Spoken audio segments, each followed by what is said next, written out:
Bonjour. Dans la spiritualité, surtout celle qui vient de l'Inde, mais pas que, on trouve le mot éveil. Et la question, c'est toujours qu'est-ce qui s'éveille? Alors, les tenants du non-dualisme vont souvent nous dire qu'il n'y a rien qui s'éveille parce qu'il n'y a rien à éveiller. Il n'y a personne qui va s'éveiller. Et là-dessus, ils ont certainement raison. Parce que c'est pas l'ego, c'est-à-dire la somme des conditionnements et de mes fausses croyances auxquelles je m'attache, qui va s'éveiller, parce que ça serait un contresens. Mais par contre, il y a bien un accès de la conscience individuelle à la conscience infinie qu'on appelle l'éveil. L'éveil est toujours là, c'est juste moi qui n'y suis pas.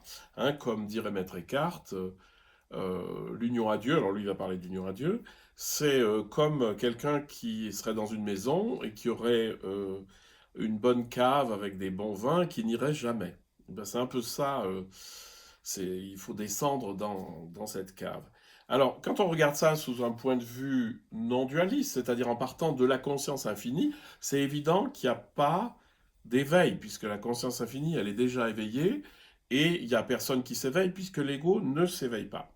Mais si je prends ça sous l'angle de la conscience individuelle, que j'expérimente tous les jours comme étant moi, Laurent, tant d'années, etc., il y a bien quelque chose qui existe là, même si c'est une fausse croyance, l'ego est une fausse croyance, mais néanmoins, il y a bien quelque chose qui existe, et c'est cet existant-là qui va se dissoudre pour que la conscience émerge.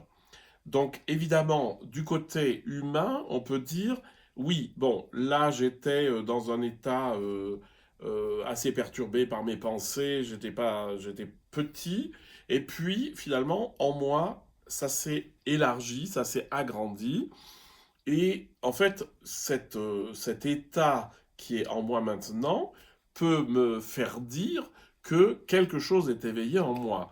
Évidemment, c'est pas moi, en tant que Laurent, qui va être éveillé, c'est la conscience qui s'éveille elle-même, mais qui est déjà éveillée. C'est juste moi qui ne suis pas éveillé à ma conscience. Donc, selon comment on apporte, comment on rentre dans le sujet, on peut dire qu'il n'y a pas d'éveil parce qu'il n'y a rien à réveiller, ça c'est vrai. L'éveil est toujours là parce que la conscience est toujours présente, elle est au-delà de moi-même et elle n'a pas besoin d'être réveillée. Par contre, si je pense ça du côté humain, c'est sûr que si il y a quelque chose en moi qui n'est pas encore bien réveillé, c'est un peu comme si je dormais et qu'à un moment donné, il va bien falloir que je me réveille, mais que lorsque je me réveille, je ne suis plus celui que je croyais être dans mon état endormi. Voilà. Donc, qu'est-ce qui se réveille? Ne vous facilite, enfin, vous faciliterez la vie en évitant de penser en catégories beaucoup trop rigides. Écoutez ce que tout le monde a à dire, même si ça paraît contradictoire, ça ne l'est généralement pas. Il faut juste regarder sous quel point de vue c'est analysé.